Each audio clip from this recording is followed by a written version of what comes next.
Hello lovely people! Today I am really excited because I get to make a video that actually makes use of my degree.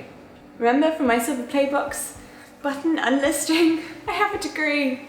I do. It took me 5 years of struggle, health issues and literally almost dying, to complete it. So I'm rather proud. Film and screen studies.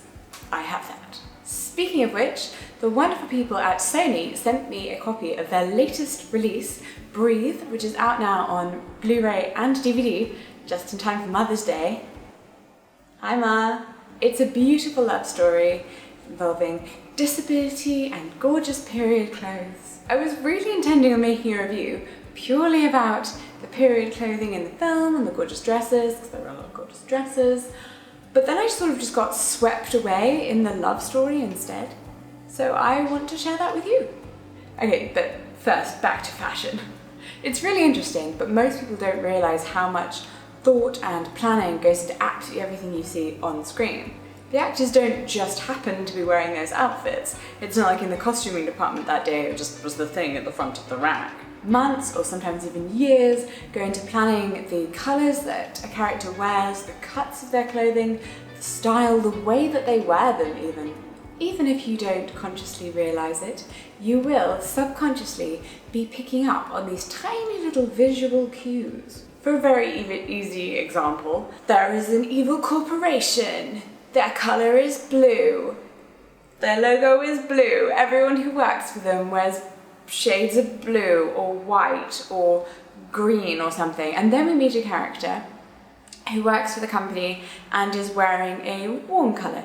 Say they're wearing a yellow shirt under their blue suit. And what that tells us is that we can start to trust this person, that probably we're going to find out by the end that they were working against the company from the inside all along. I also think I wanted to make this video about the fashion to begin with, because I was a little scared of the story.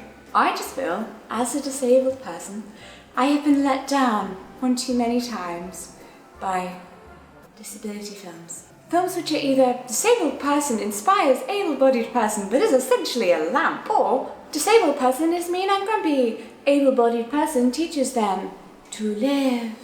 My whole channel is dedicated to showing that you can have disabilities and still live, and still love, and still have fun. Honestly, I was shocked to find that Breathe had the same message. I think the moments I cried most, because you know I cry at the opening of Crisp Packet, were the happy moments actually. The moments where it's just living life and enjoying it, not just the kind of sad moments where you're supposed to cry, because I was darn right joyous to see that happy disabled representation. Breathe is the true life story of Robin Cavendish, played by Andrew Garfield. He's a swashbuckling British Army vet turned tea broker who in 1957 sweeps the beautiful but headstrong Diana Blacker off her feet and takes her to Africa. I know it sounds super dramatic, but I think it is quite. Brief pause actually to say that Diana, played by Claire Foy, is a marvel, and I would like to see more of her character. Someone who sees trauma and is just pretty laid back about it. I think I probably like her because she reminds me of my life. Robin then falls ill due to polio and becomes completely paralysed from the neck down, unable even to breathe for himself. At that time, all disabled people, or severely disabled people at least, were confined to hospitals. There was no other option, you just lived in a hospital. And he's on a ventilation machine as well, which means that he needs the machine to breathe for him. The machine is only available in hospital, that is it. So of course he becomes very depressed and his life is so mundane and he doesn't see any way out and he just wants to die. Diana is not having that. She is not allowing her husband to get depressed. And instead, together they devise a glorious plan to break him out of hospital. Truly, it is ruddy glorious. Along with his friend Teddy Hall, who, side note, dated the Turin Shroud and basically started carbon dating. Amazing. Robin invents a groundbreaking wheelchair that is both a ventilation machine and a way to get around, which paves the way for polio victims and physically impaired people around the world to be able to lead fuller lives and actually leave the bloody hospital. Along the way, they have amazing adventures, break absolutely every rule in the rule book, and just generally do kind of what I like to do in life, which is, well, why the hell not?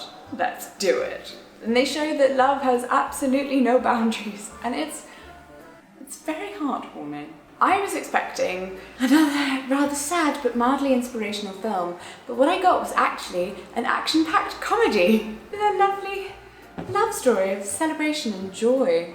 I can put that down to only one thing, that Robin and Diana's son Jonathan is actually the executive producer of this film, which is amazing. It's basically a love letter to his parents. It's really clear that their spirits and their humour that we see within the film also makes up part of the filmmaking process. And Andy Serkis, who is the director, who's also an actor, he really brings them to life as part of that filmmaking process. Yes, there is the odd tear-jerking moment, of course, but it's also beautifully funny, which is why I will be sending a copy to my mother for Mother's Day. Hi, Mother. Because that is just the type of film we like to watch together. We want to cry, but we also want to laugh a little bit. We also enjoy pointing out beautiful costuming, so let's get back to that. One of the best things about a drama that spans multiple decades is how you can see the characters grow and change and develop through how their style changes within or without the fashions. Do they stay true to the elements they begin with? Do they have the 1950s look of big skirts and nipped-in waists all the way through to the 90s? Or do they change and grow? I was really pleased to watch Diana's transformation in this film, even though clearly I really prefer the fashion that she had at the start. But it says so much about her character. When we first see her, she's in this very demure and flowery 1950s frock, which I would very much like to own because it's a beautiful dress. We only know that she is an exciting person from her facial expressions and the things people say around her. So she has a look of quirk of the eyebrows and says, oh, she's a bit of a heartbreaker. And that's the only way that we know that there's anything really special about her. As the film changes, her hair and fashions change perfectly with the styles of the day. So she's got slimmer lines in the 60s, then she's got the massive trousers in the 70s, and so this extraordinary 80s hair, which, I mean, it's not great, but I get it.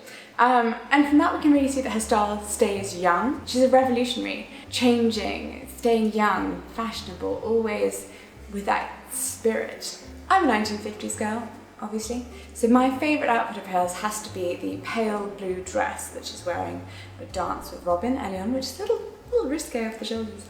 It's very nice. I would like that dress. I have a similar dress, but I still want that dress. I also really like her print dress from the car ride when she tells Robin that she's pregnant. Interesting point, that dress is cream, although it has patterns on it, and cream is basically her signature colour. She wears it an awful lot throughout the film in the different styles. And she wears cream, but then she does or says something that's kind of daring and shocking. Colour in film can be a signifier, but it can also be a contrary one. We're expecting the girl in cream to be soft and mumsy and a bit demure, so we're even more shocked when she breaks the rules than we would be were the girl in red to be doing it. Period costume especially is alive with symbolism. How much flesh is on show, so in that blue dress, for example.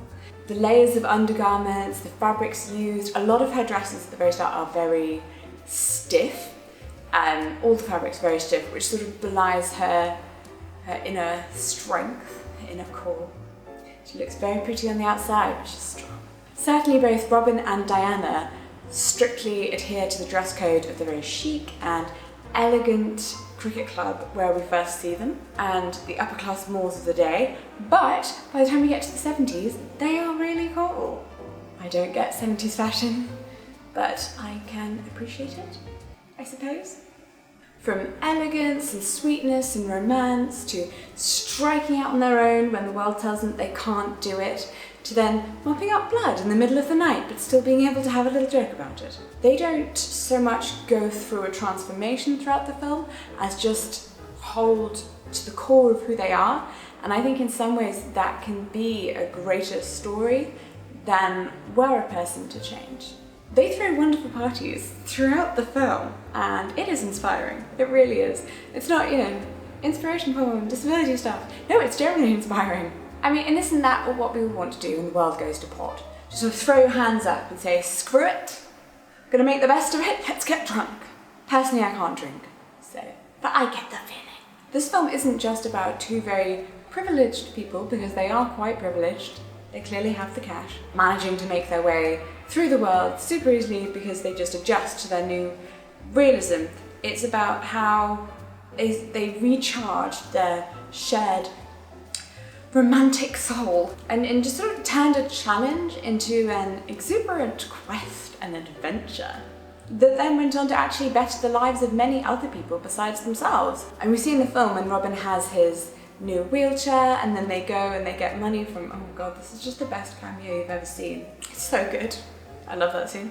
So he's got his new wheelchair and he needs money, and he gets money for other people so that they can finally get out of hospital too. One of the best things about this film, and I think something that makes it very true to life, is that he doesn't have that, oh yay, magical cure moment. Instead it's like, God, you know what, yes, this sucks. This really sucks. What can you do, really? What can you do but accept yourself and just get on with it? He doesn't, he has to find that strength within himself, which is beautiful. He does it all with the most stylish of dignities. I hope you've enjoyed this little review. I have many more on my channel. Fun fact, I actually started this YouTube channel making film reviews. They're not all great, and I'm a teenager. Don't judge too much. But you can find them if you follow the card above or go to the link in the description. If you're new here, then hello, come in, take a look around. See if there are any videos of mine that you like. I do sit down ones like this and also vlogs. We are currently in Malaysia for 7 weeks. That's pretty cool. But if you like what you see, subscribe. I hope you had a wonderful week so far, and I will see you on Saturday for this week's vlog.